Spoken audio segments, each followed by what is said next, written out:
Meet Betsy, the Hymer. She's a Mercedes S555 Hymer. Okay, this is it. This is our new van. This is a Hymer. It's almost 30 years old. We've had to do an awful lot of things to it in the last 3 weeks. So we've chosen very briefly. We've chosen to do a season full time. Because of the nature of my job, we'd been renting houses for about 10 years, roughly. We'd been buying and selling houses very quickly, too quickly, and it just didn't make sense. So we went into renting. But during this whole COVID-19 thing, when things are so uncertain as they are now, we both pretty much simultaneously got just this gut feeling that not time to rent anymore, get out of renting. And so what we're doing is we bought this bigger van. We're going to live in it. We're going to save up, because you can save up an awful lot of money by living in the van for a time. We've had camper vans now for 6 years. We started out with a tiny little Mazda Bongo, which was absolutely amazing. We did the North Coast 500. In fact, we went up Scotland multiple times, and it never let us down, did it? No. It was a tremendous thing, and totally recommend, by the way, if you're getting into this and you want something that's relatively cheap just to try it out, Bongos are brilliant. Yeah. So we went from a Bongo, we went to a VWT 25 because of the hard top. We wanted that because it was wherever we went wild camping. With a pop top, the wind can grab a pop top and twist it, so we swapped it for a T25 so you could actually stand up in the thing. It didn't matter how windy it was. That got freakishly smashed to pieces on our drive. We won't go there now, but we swapped that. And Mandy then, because you always wanted a panel van, didn't you? I always wanted a Transit in particular, because we, as kids, there was no such thing as people carriers or MPVs. So my dad used to drive around a lot and my mum in the Transit van, and my dad's a Ford man. That was his hobby. He used to like stripping the engines down. So I suppose a bit of nostalgic experience, and also you can sort of do what you want to them, can't you? Yeah. A lot more than perhaps a Classic, where you're trying to keep everything in keeping with the van. With a panel van, you can rip panels out, put windows in, and have a bit more fun with them. I mean, we spent quite a bit on that, particularly on the engine. We really went to we basically took it to a garage, and we said to the mechanic, a really good kind of excellent mechanic, we want to go to Switzerland and this over all the high passes, just make it right. And we spent quite a bit on the engine. We did a lot of work to the van actually, but the van is superb. It's a great van. But here we are, folks, with this Hymer now. So there's advantages and disadvantages once you get to something as wide as this. When I picked this up, we picked it up from Cambridge.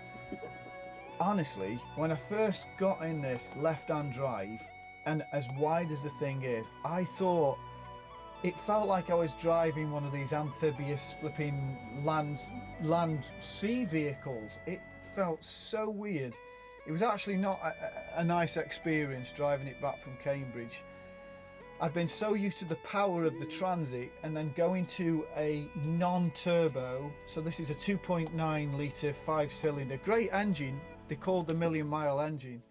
Very sought after engine these are. Quite economical as well, but no, just hasn't got the power that you used to with the Transit. You're having to change gears all the time. So it's a very strange experience. The cons are obvious. The size of them, for getting where you want to get, you've got to. For me personally, this is our third outing in it now in terms of driving it out, and I'm just beginning to feel comfortable driving something on the left that's so wide. Certainly for narrow lanes, there's no way around it. Having a big vehicle that's as wide as this is a con, there's no doubt. But for where we are now, and for what we're doing now, and the fact that we're going to be living in it, the pros of the spaciousness of the thing, and Mandy will talk about various things in it in a minute. The spaciousness of it outweighs the cons, doesn't it? Yeah.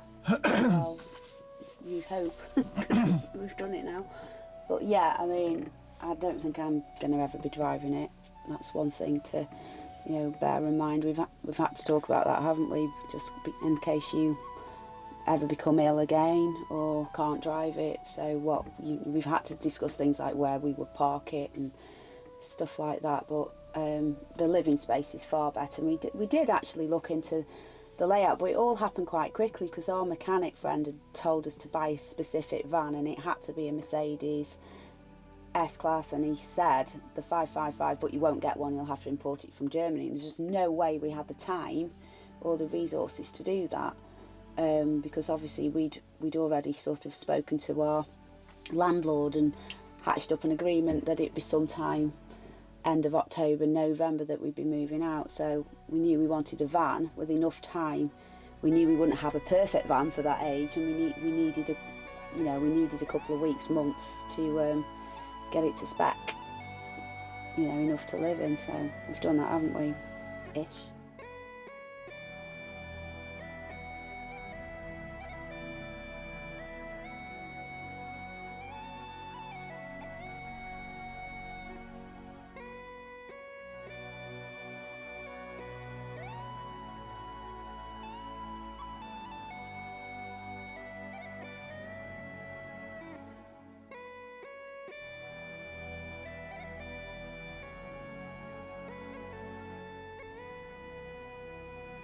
Okay, just very quickly, I just want to run through some of the things that you're going to find on a 30-year-old van which either aren't working or they're not working properly. And first thing would be the fridge. So on most fridges of any van that's about 30 years of age, you'll probably find that the gas part of the fridge doesn't work. That's not unusual. It's on most of the vans. If the gas part does work, you've really dropped on a good one, but don't worry too much if it doesn't work. It's quite normal. As long as they work on mains, normally it means that the fridge is actually working and the gas part can be sorted out at a later date. That's the first thing. So you don't have to freak out if the gas thing doesn't work, but mostly they don't. The second thing on them is I've had to put in a new boiler. So these are the two new switches now for the gas boiler. The gas boiler goes underneath. There's a board underneath there. You take it away, and the gas boiler's underneath there. Now I hoovered it out first. Couldn't get it to work. Actually got a gas engineer in. He didn't charge me anything. He hoovered it out again properly. We couldn't get it to work. So in the end, a good friend of mine, Chris at church, the pair of us, instead of repairing a 30-year-old boiler, which he was going to charge me £150 to take the boiler out, to strip it down, and then he said plus parts. So once you've added parts to that, you can be looking at 200, 250, maybe £300. I managed to get a brand new boiler, an exact replacement, for 400 quid. So, right, we're just testing out the 12 volt side of this now. And the flame's on outside. So, oh, I just heard. That might have been the thermostat kicking in. So those are the two new switches there. Bottom one's for 12 volt. Sorry, not 12 volt. Bottom one's for gas. What heat have you got it set on there? Only on 50. Yeah. Top one's electric. We haven't tested that yet. And then what you have to do on these is connect your fan. Your fan has to go back onto your what do they call these? Just a gas heater, is it? Truma gas heater. Central heating, isn't it? Yeah, your central heating. So that goes in the pipes there, connects back onto there. Gas fire. It actually wasn't that bad, was it, Chris? So far, so good, isn't it? It's been straightforward, hasn't it? Yeah. Yeah. You can't get it really more straightforward than that, can you? Really, it's the fact that you've bought a Truma boiler. So it's just good that the fitting holes with everything's exactly the same place. The vent up in the overflow pipe, so you haven't got to make any more holes and fill holes in. Or yeah, absolutely. It was like for like. Didn't have to drill any new holes or anything like that. We just swapped the boiler out. These are the new switches for the boiler, and it worked brilliantly. So what I'm saying is this: if you go and see a Hymer or any old vehicle and they don't actually show you hot water coming out of the taps, the chances are the boiler doesn't work properly. Thirdly then, these pneumatic heaters here. So these, when they're working, they are phenomenal. They work really, really well. Now, basically, you just push them in like that, you turn them like so, but there's no gas in this at the moment. I've got to go and get some gas. But what happens is there's a little box down here, which is the igniter box. And on these really old heaters, that igniter box packs up. Believe it or not, that igniter box has a 1.5 volt battery in that you have to swap every now and then. Now the thing is, these get really hot. And over time, that igniter box basically fries. Now, just to let you know, if you want to buy a new one, they're going for about 80 quid. So if you can source a second-hand one, I sourced a second-hand one for 30 quid and it works perfectly. But again, if they can't show you these working, the chances are they're not working. So that's something else to think about. Okay, so this is underneath here on the Hymer, particularly the configuration that we've got, the S555. Underneath here, there's an awful lot of space. Now then, the Hymers do not come with an inverter. An inverter is something that takes your 12 volt leisure battery DC and it converts it through an inverter to a 240 volt AC, something that's useful. They don't come with them, they didn't come with them, so you'll have to fit one yourself. Okay, so I'll just show you where the one is on this. So I fitted this myself. This is the inverter there. I think is it 1500 watt I put in? Yeah, 1500 watt inverter, which is quite a big one actually. And then on here, I've just fitted a little switch there, which you press and it shows you what kind of state the battery's in. It's not that accurate, but it comes with it, so you may as well fit it. I just had that off Amazon. So you need to fit one of those. That is a definite. And this is the socket for it. So I've put a socket there. I put a socket in here. Put a socket in there. And I've also put a socket next to the bed. When the bed comes down, there's a socket there to use. All those are fed off this inverter here. So they're essential. The other thing to check is the actual transformer, which takes the when you've got 240 volt plugged into the van, you'll have a transformer which trickle charges your leisure battery. Now very often they've packed up. They had on this one. Now I went onto the Hymer Technical Facebook page and they advised me to go for one of these chargers, the Blue Smart charger.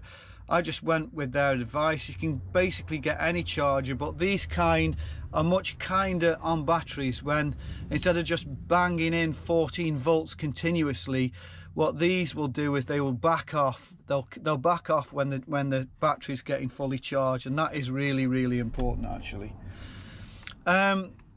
Finally, you also need to check that the van's split relay charge is working.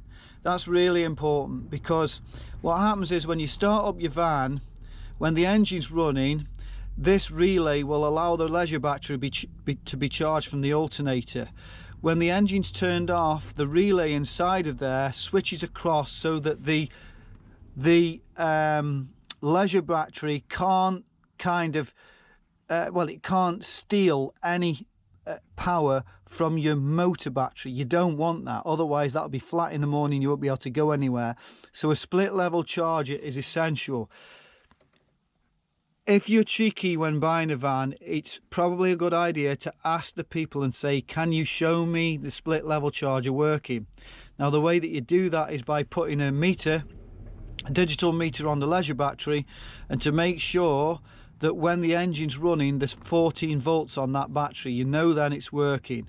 And then when the engine's switched off, that should go down to about 12.5 volts, something like that. The other thing I did in the van is to swap out the roof light for a much more practical one.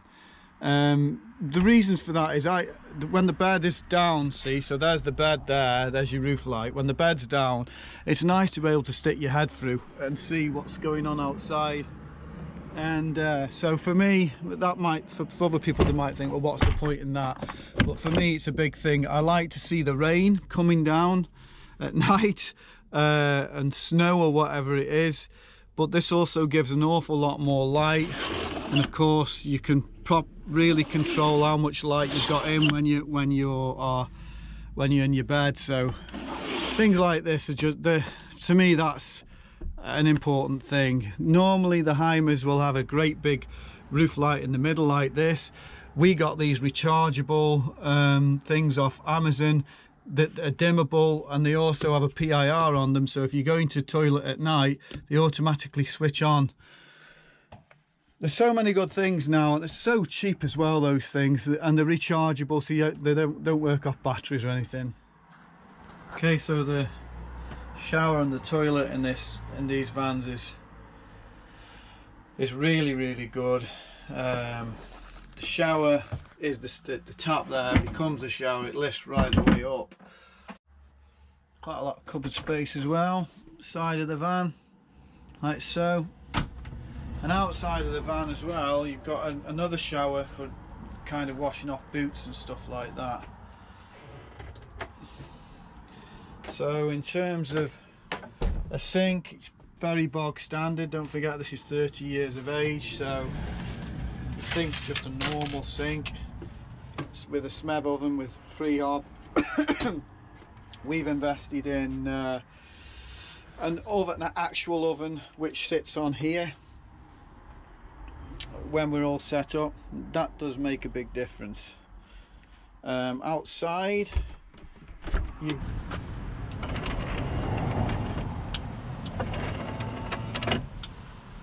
you do need that. Also down there is the this thing comes with air suspension. That was fitted as an extra. It is useful. Air suspension basically means that you can level up your van a bit better, but it's just another thing that can go wrong, so that's something to think about. Okay, so all in all, you can see both of these front seats actually swivel round in all kinds of configurations, so you can actually, let's say you've got guests round or whatever, I don't know, you're entertaining people on a campsite or whatnot, you can actually turn those chairs around. Hymer have thought of a lot of things that in these vans. They were in the day the price, I think, of a semi-detached house, somebody told me, and it wouldn't surprise me. They're really well thought out. I mean, the gears on this thing are still working beautifully. The engine's rock solid, the clutch is fantastic. It's slow, as you'd expect, but if you turn around that way, you know, there's enough room in here for us to start a new adventure, and that's what we intend to do. Life is too short, folks. Life is too short, and I was in hospital at the start of this year with some conditions that could have been incredibly serious, and it just makes you look at things differently, and you just think, do you know what, life is too short. We are going to give this a go. Even if it's a disaster, it doesn't matter. We're going to give it a go. So this is going to be our tiny house for the next, how long, man? Forever, for now.